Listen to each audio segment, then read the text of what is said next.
What up, everybody? It's me, Blake316, and I'm gonna flat out say it. Metroid Dread is not worth $60. Now, with me making that statement, that's not me saying that this is a bad game.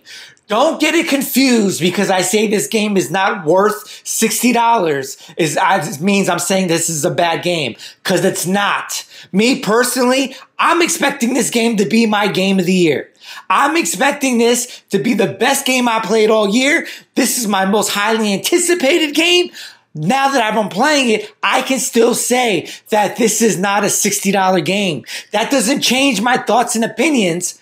That's just what it is. A lot of people think that because you say this game is not worth $60, you're downgrading it. Wrong. For example, you guys remember last year by a game by the name of Hades that retailed probably digitally for $30 and now physically it's $40? Guess what?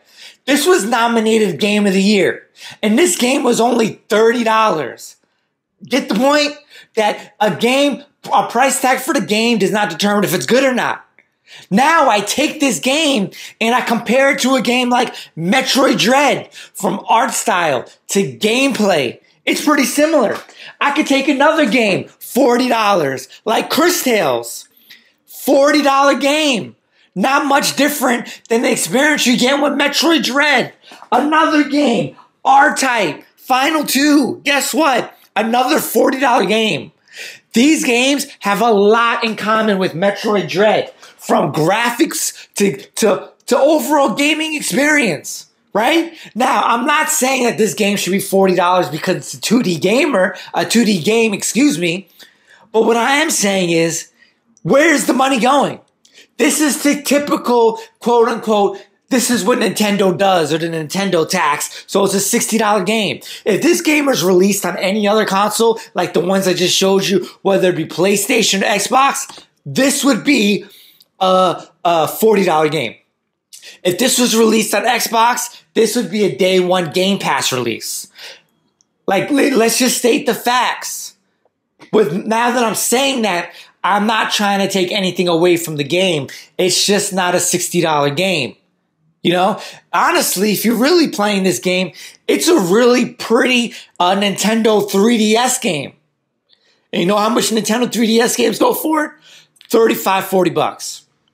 Now, I see a few content creators coming out there and saying, oh, this game is worth $60 and I have the right to say this because, you know, I'm really critical on Nintendo.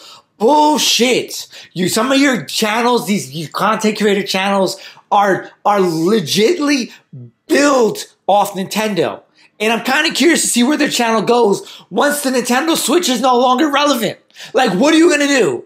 Right? A lot of people are just lying and saying like, oh, their opinion matters. It deserves to be a $60 game. No, it doesn't. I legit play every game. It's Nintendo. I just showed you Xbox. I got Super Nintendo, PlayStation. Check my videos. I play it all. Right? And I don't benefit from talking bad or down about a company or boosting it up. I'm just a gamer giving, I can say facts, but my honest opinion. And it's not a $60 game. And if you're telling yourself it's a $60 game, you're fooling yourself, and bad enough you're fooling other people, right? And I made a video the other day stating how PC gamers are stealing this game, illegally downloading this game, trying to tell Nintendo, give them some message, BS, blah, blah, blah, blah, blah. I'm not saying to go do that. Hell no. Support the game. But what I am saying is not a $60 game. And it kind of sucks because Nintendo puts you in a position where if you don't buy this game for $60, guess what? You're never going to get another Metroid game again. It's just what it is, right? So you're kind of stuck buying it. Nintendo's kind of lubing you up for the Vaseline and just taking what they want from you, you know? But overall, great game. I'm enjoying it. I love the difficulty, but it's not a $60 game. From, like I said, why is it? You keep saying, Blake, why is it not a $60 game?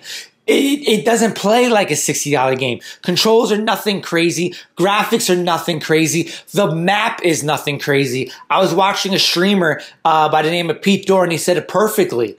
You know, the map it's too simplistic. It's like they had for example, there's Mario Maker where you make your own Mario levels. It's like Nintendo had a Metroid Maker and they literally just put a bunch of blocks and made the levels. It's nothing crazy. Everything's straight to the corners. It's nothing like, wow, look at this level. It's like, there's like honestly, I feel like they made it spend like 8 months overall on this game.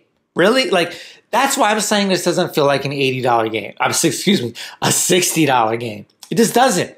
From level design, the graphics, the gameplay. That's not saying it's not a good game. Don't get it twisted. It's a good game. I'm having fun with it. But I feel like I could have that same amount of fun for $40 and spent my $20 on something else, or $25 if you including tax. You know what I'm saying? But anyway, me, Blake, doing 6. Just kind of letting people know. You know, I know a lot of people out there, they're so afraid to give their honest opinion because they rely so much on views and being liked and in their numbers and all that stuff. If you appreciate realness, subscribe to my channel, bro. Thumbs up, leave a comment, all that other stuff. If you want someone just to lie to you and fake to you so they can, you know, get the Patreon running, so they can, you know, have their money in their pockets because they got some alternative motives, blah, blah, blah, blah, to try to get some free games from other companies. Hey, yo, that ain't me, bro. But anyway, if you like the realness, subscribe. Anyway, it's me, Blake doing 6. Follow me on Facebook, Twitter, Instagram, Twitch, all that good stuff. Until next time, peace.